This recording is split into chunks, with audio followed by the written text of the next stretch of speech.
statute of limitations is the legal period in which you have to file a lawsuit.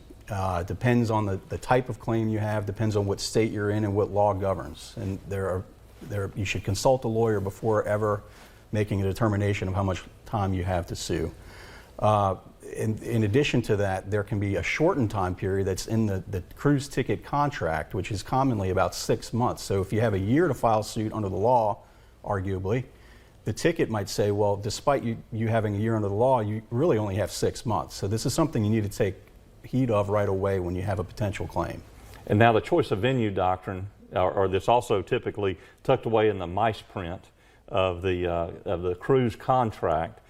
What does that typically tell us that you've got to do too? Well, it's going to tell you you're going to have to file a suit in the Southern District of Florida in Miami. It's where nine times out of 10, that's where we have to file a suit on these. And if you have a cruise that goes out of Miami, I've seen the choice of venue doctrine be Los Angeles, California. Absolutely. And they do that so that it becomes burdensome on the person bringing the case. Exactly. You know, if you're taking a cruise out of Mobile or taking a cruise out of New Orleans, the distance between Panama City, Florida and Miami is the same distance between Panama City and Cleveland, Ohio.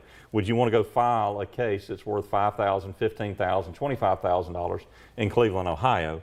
It's the same thing about having to go to Miami. So the cruise lines do that on purpose, and they put those two things in there to make sure that, you know, small cases sometimes can't get prosecuted, but we also have folks like yourself that if the choice of venue is in New Orleans, we call you up and you're right on it, you can take care of it. We also have people down in Miami, and I've now learned some folks out in Los Angeles, California. So we eliminate that. We level the playing field for the folks that have been injured and do that.